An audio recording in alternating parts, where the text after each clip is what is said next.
the journey of hair loss for parents and their children. This is very traumatic. When a child loses their hair, often it's the parent that is more stressed actually than the child, because if the child is quite little, preschool age, they're not really noticing or worried about that.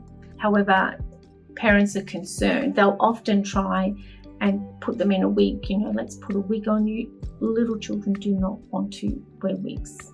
They won't comply with that. So please don't go and spend a lot of money on wigs for a preschooler. As they age, they'll be more compliant with wearing a wig because they will be more self-conscious.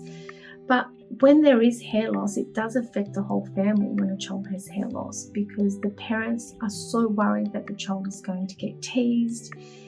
What is their mental health like? It's very traumatic. The parents often blame themselves, that it's come from them, it's something that they've done. And for something like alopecia areata, there does have to be a genetic predisposition. However, you've probably given them lots of good genes as well. And, these are things that we can't control other than, if there was a trigger, we can't always find what that trigger is that set off the alopecia areata. But please don't blame yourselves as parents, and I think sometimes you definitely do worry more about the child than the child is worried about it. So maybe don't try to make a big deal about it in front of the child, because they're not worried, particularly if they're young, preschool age.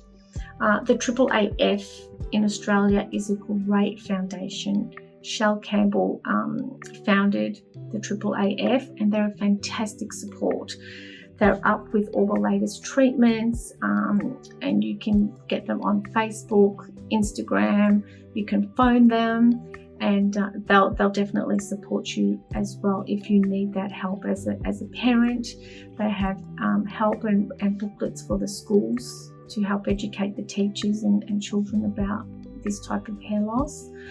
But it definitely does affect the whole family, and the parents are very traumatized for their children. But there's hope out there. There's actually some really great treatments. For those treatments, you'll need to consult with a specialist dermatologist. But you can come and see a trichologist initially if you want to. However, depending on how severe it is, we would have to send you on to a specialist dermatologist. Great treatments though.